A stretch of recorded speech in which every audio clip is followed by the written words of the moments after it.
Hi again, this is scottvee, and I'm going to continue my Buildcraft pipe tutorial, just starting right where I left off last time. Although you can see my redstone engine is pretty much running at optimum now. It's a nice hot orange. Again, the redstone engines will not explode.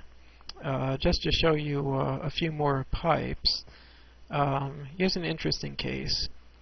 Where suppose you want something to go here sometimes and you want it to go there some other times. There is one kind of pipe, like I showed you when I made the branch that comes out here. There are some kinds of pipe that will let you actually change the directions that your goods are traveling.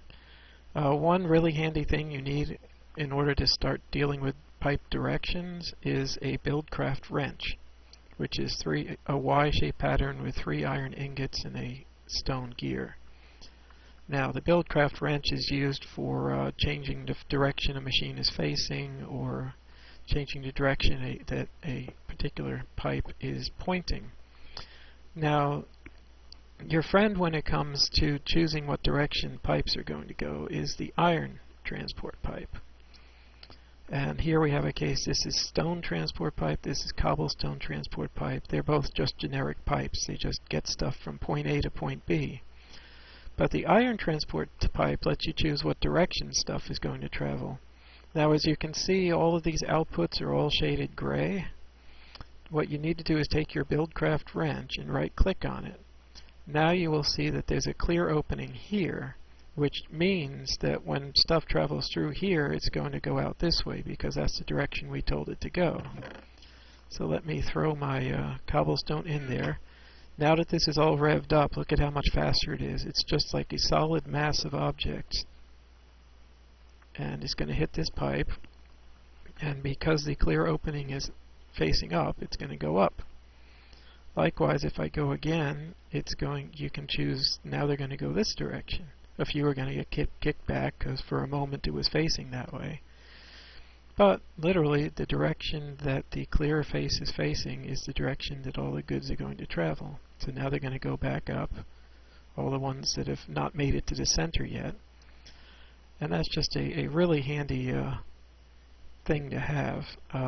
You know, once you have, there's so many items in Minecraft, you can pretty much never run out of things that you need sent somewhere.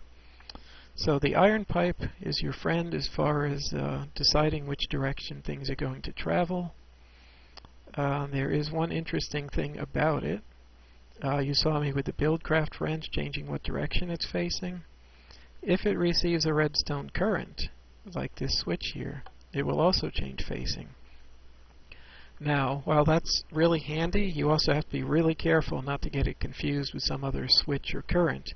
For example, if I made this branch right here, this switch, every time I turned it on, would change the direction that the pipe is facing. And you can, sometimes when you build really dense clumps of machines, you go in there and all your iron pipes are facing the wrong way, and it's like, oh, because there's a switch and the current is affecting it.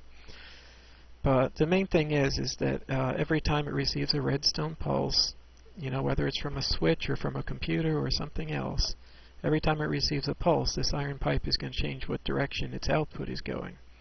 So it's pretty interesting. It can go that way, or that way.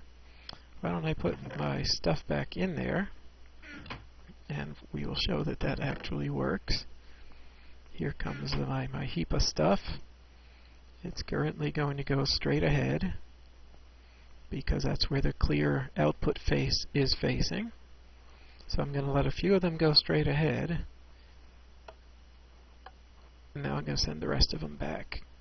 It's like, no, you're not wanted. Get back there. Oh, I'll send a few of them that way. The rest of them can go back up. And notice that the items can travel both directions in a pipe without getting confused.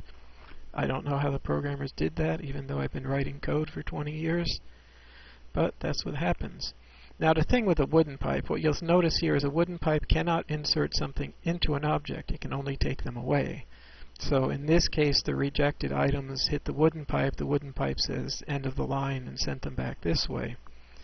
So you can actually make interesting loops where you have your items loop around until there's some place for them to go, and then they'll drop into wherever they need to go. If the chests are totally full, the items would go up here and just drop out onto the floor. Likewise, if you're dealing with an auto crafting table that's asking for iron, and you feed it cobblestone or you feed it anything that's not in its recipe, those items will drop right out on the floor. So there's certainly a few quirks, but these are sometimes real engineering challenges. It can be really something where you want to build something and it's like, oh my god, it's almost like doing real engineering. Here is the next type of pipe that you'll probably find interesting, especially those of you who think everything is just too darn slow in the world. I'm going to shoot this stuff way down there, and it will be agonizingly slow. I admit that when you're going long distances, it is slow. Let me just drop this here, there, and there we go. And you can imagine that's just going to be a bore to watch the items go chugga, chugga, chugga, chugga, chugga. Yeah, that's not going to be fun. And that's where your golden pipe comes into play.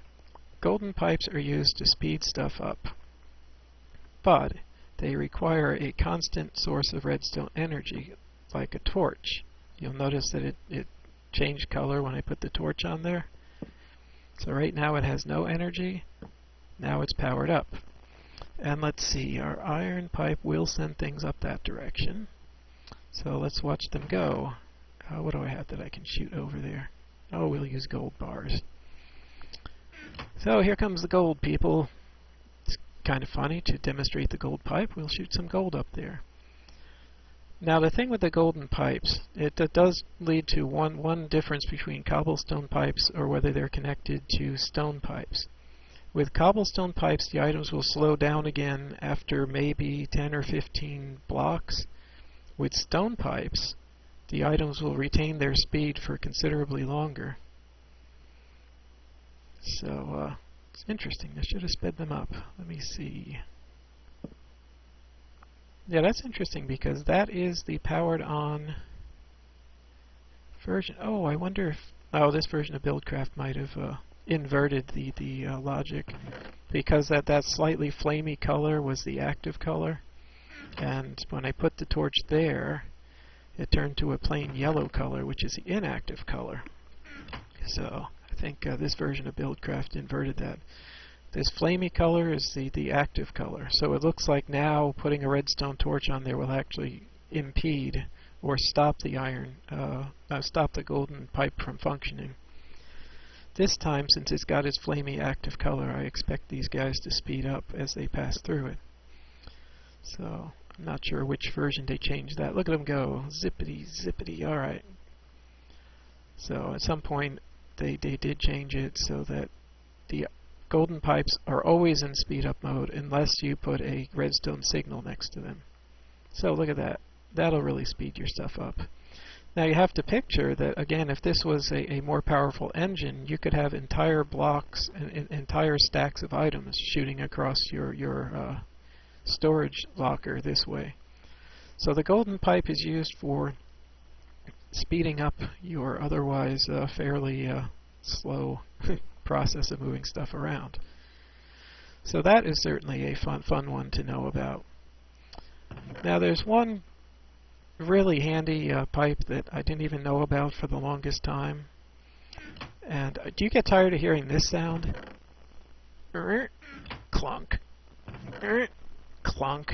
Especially if there's like other people and sharing a storeroom, it just gets ridiculous hearing this friggin' lids popping up and lids popping down. It really just gets absurd after a while. But if we're done up here, that's where the obsidian pipe comes in. And again, every pipe has got the same formula. It's a piece of glass in the middle and then whatever material on each side. So if you go obsidian, glass, obsidian, you can make an obsidian pipe. What obsidian pipes do, for those of you who are tired of this, clunk, open, clunk, open, clunk. What the obsidian pipe does is it basically lets you drop stuff and the pipe will pick it up. Drop. Picked it up. And you can go straight into your inventory and just grab whatever. drop it off, and picks it right up and speeds it along the pipe without needing any kind of a motor or anything. Picks it up. And in this latest version, it makes a little tiny popping sound to let you know that the pipe caught the item. Let's see if we can pick up on that here. Pop. It means the pipe picked up on the item. In some earlier versions, you'd find you drop a lot of stuff and half of it misses, but they really improved it. So hey, I can throw stuff into my chest, or I can throw stuff into a complex system of, whatever kind of guidance I want. I can get stuff into my system by simply dropping it on an obsidian pipe. And that is a neat little item. So, yep, got 8, drop, drop, drop. So you can get stuff into your chest without hearing that chest opening and chest closing sounds all day long. Really a fascinating little addition to the Buildcraft logic. Now the only pipe I haven't dealt with yet is the diamond pipe, which is actually used to do potentially really complex sorting.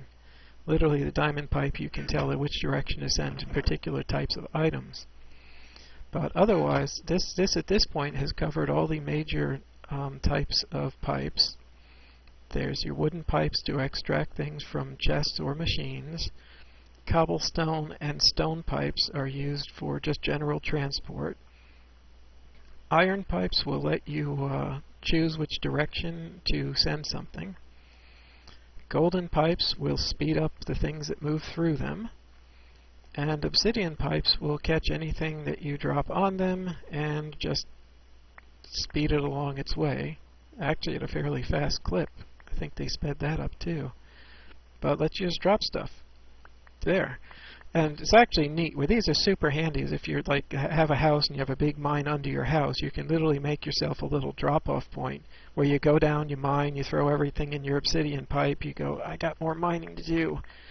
And the pipes will send all your stuff upstairs to a sorting chest, and you just drop off your swag and you get back to mining. So this is pretty much why, as I mentioned, it's like once you've played with Buildcraft, I'm doing demos of vanilla Minecraft with none of these mods, and I just constantly want my Buildcraft. I want pipes, I want machines, and it just adds so much to the game. So anyway, I hope this has been a somewhat useful explanation of the different types of pipes in Minecraft. And I'll cover diamond pipes shortly. I just need to work out a good demo system because it takes a lot more space than this. I'll cover diamond pipes, and then we'll move on to pipes that can move liquid and pipes that can move energy. So we'll try to get to all of those soon. We'll see you next time.